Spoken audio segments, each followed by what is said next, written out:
Good morning, everyone.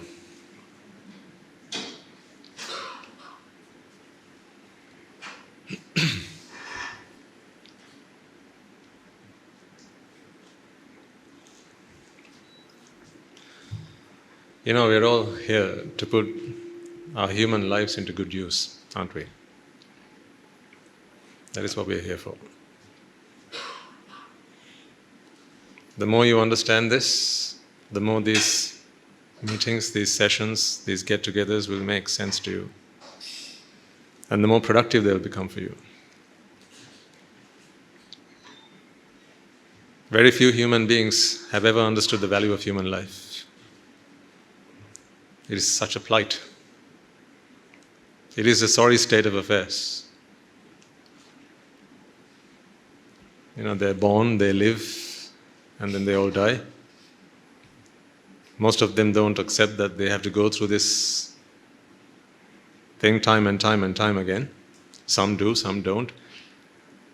But the unfortunate thing is, even those who do understand and accept, even they do very little about it. Mostly because they don't know what to do about it. But you're here to make a difference. You're not here to make a difference to me.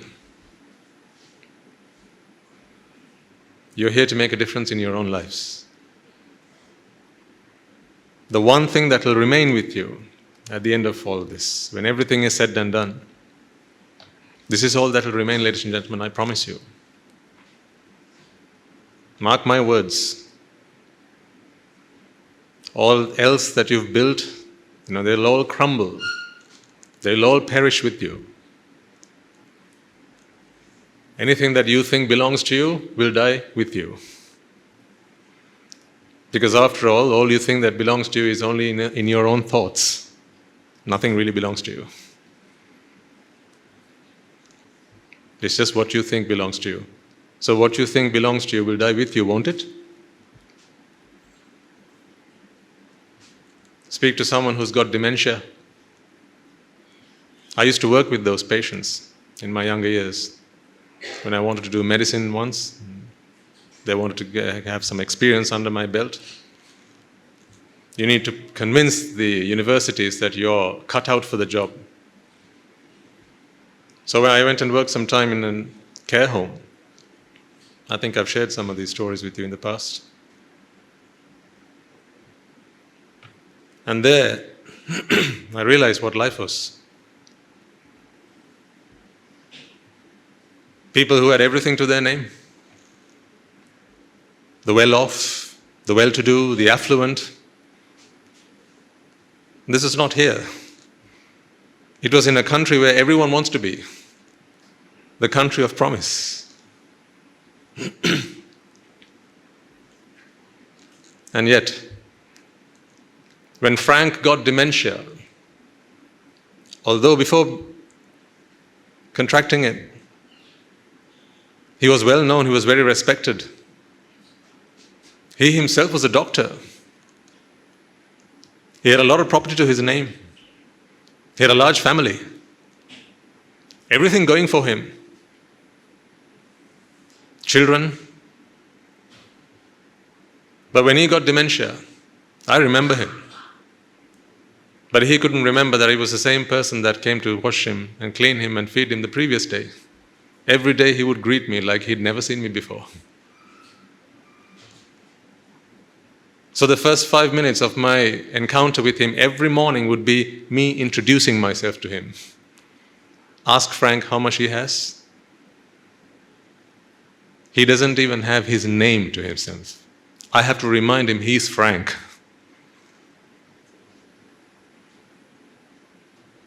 So what had he earned for himself? He was 76 when he passed away. I was washing him. Only 10 minutes earlier, I'd reminded him that he was Frank. I'd just introduced myself for him for the day. And that was it. That was the end of Frank.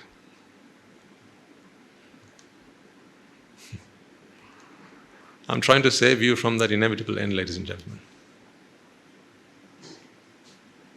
This is where you come to do something for yourselves. I know you care passionately about everybody else. I know you care about your families. I know you care about your country. I know you care about the world. But who's going to care about you?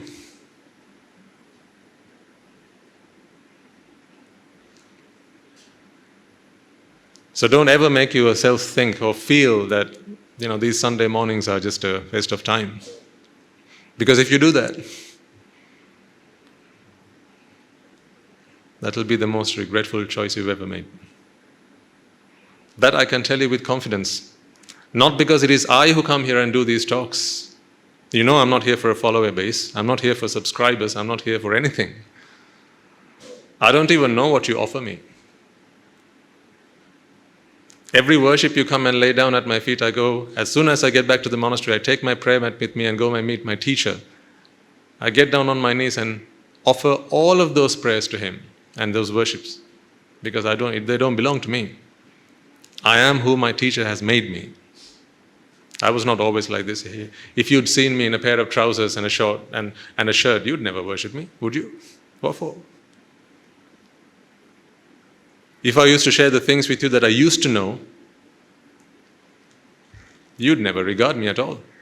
But today, you venerate me, you worship me. I understand well and truly it is not me that you worship. It is the message that I bring to you.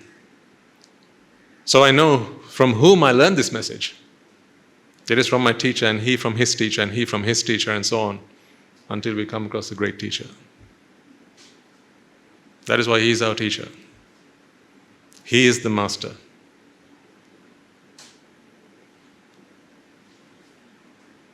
And he only wanted one thing. He didn't want our respect. He didn't want the flowers that you offer at his feet. He didn't want the oil lamps that you offer him, nor the food that you offer him either. His father invited him. Why do you go begging? It is not our tradition to be beggars like this. We are kings. Why don't you come back to the palace, and I will feed you and all 100,000 of your monks every single day. Why don't you let me have that honor? And the Buddha said what? O great king, that is the way of kings.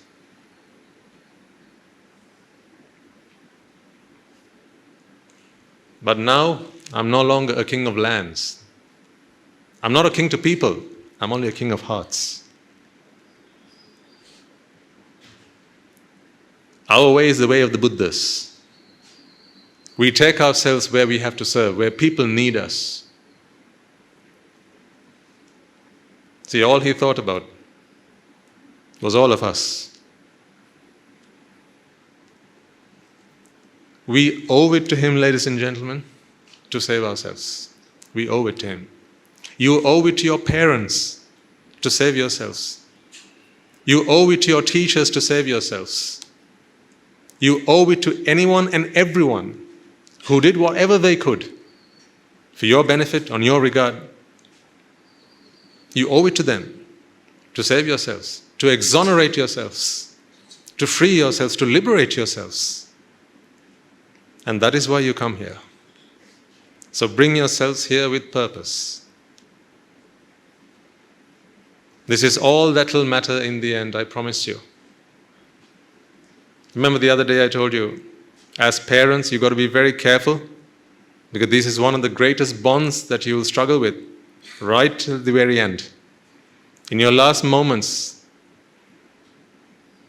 why is it that in every other home you go to, people have problems and they try to use black magic to free themselves from those problems? Because the dead don't stay dead. They come back. They come back because they can't let go. Unfinished business. What if the same fate awaits you?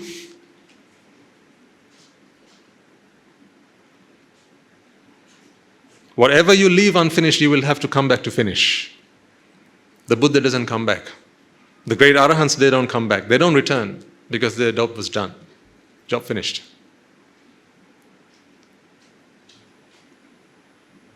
So please, have some urgency. Know what you're here for.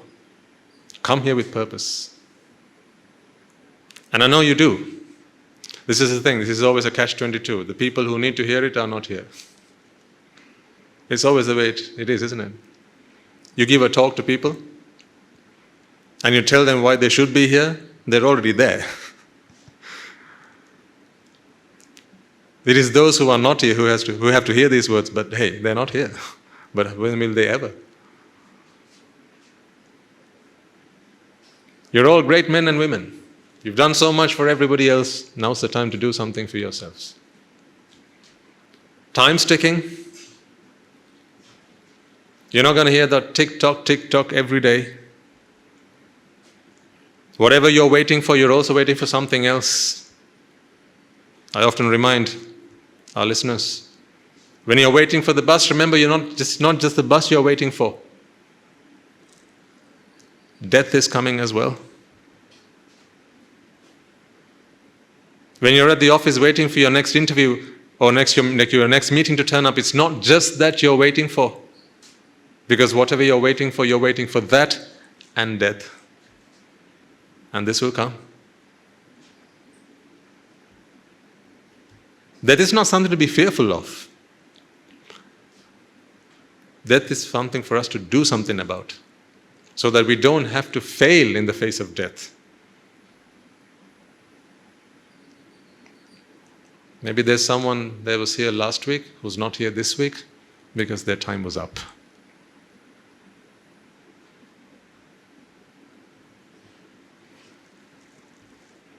So come here with purpose.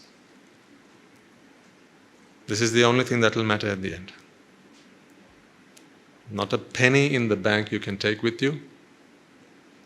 Not any amount of land that you have owned to your name you can take with you. Not your children can you take with you. And that is why you'll come back for them.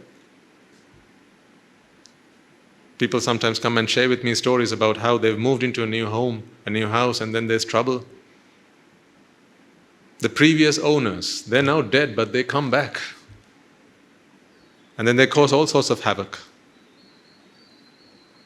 So what can you do about it then? It's too late.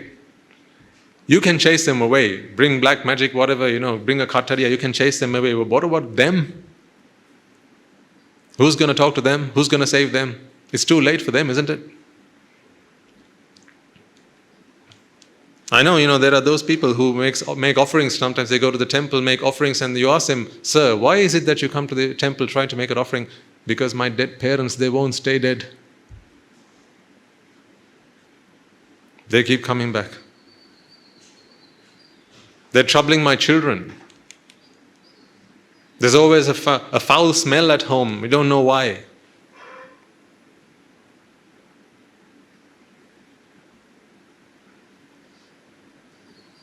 I didn't used to believe in this stuff until I saw it with my own eyes.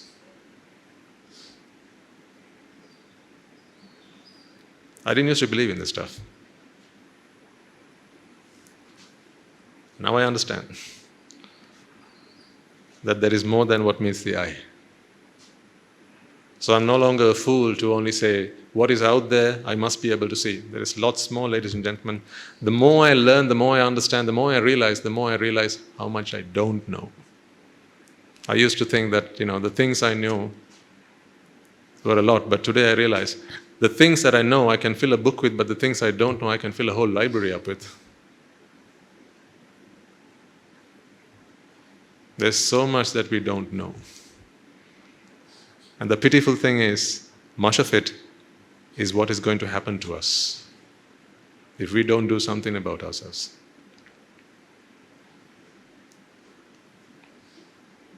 I honor you and I respect you because you care about yourselves. And as of late, a lot of you have been bringing your parents here. Kudos. Hats off to you. Because now you begin to realize if they are not able to let go of me, then the same fate awaits them. Really well done. Two people I care much about, parents and my teachers, because I know who I am today, even in my lay life, and today in my ordained life. I am here because of them. And I have a lot of respect for all of you who bring your parents along as and when they can, at least, because they are still able to do this. If they can hear, if they can listen, if they can understand, if they can bring themselves here, right? This is the only thing that's going to be left for them. Everything else you do, you can, on a Mother's Day, you can give them a Mother's Day card. On Father's Day, you can give them a box of chocolates. But so what? What's left at the end of it? You can take them to a 5-star restaurant or 7-star restaurant. You can take them wherever. You can take them around the world. But all that ends.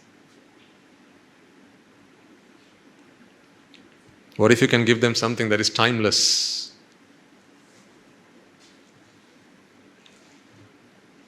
This is real gratitude.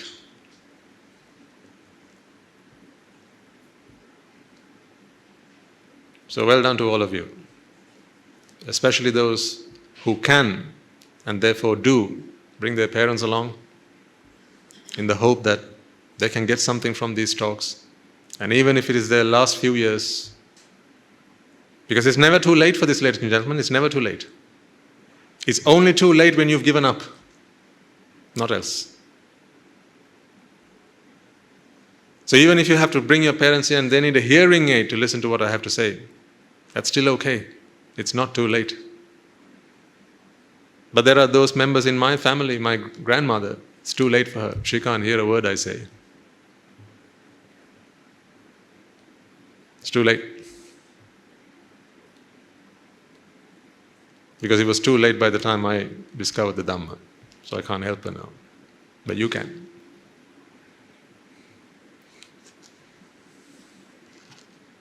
We can do all this because there was one man who didn't follow a path. He made his own path. And then he left a trail for us to follow in his footsteps. And it is to his name we make reverence. That is why we bring our palms together in veneration. To remind ourselves of how grateful we are. The sacrifice that he made on our behalf. When everything was going against him, when the whole world said, "What on earth are you doing? Go back to your kingdom, go back to your palace, go back and be with your family. You're about to be a wheel-turning monarch. What on earth do you think you're doing?" And we think we've left things behind. What have we left behind? What have we really left behind? What is there for us to let go? Who here is king or is a crown prince? None of us.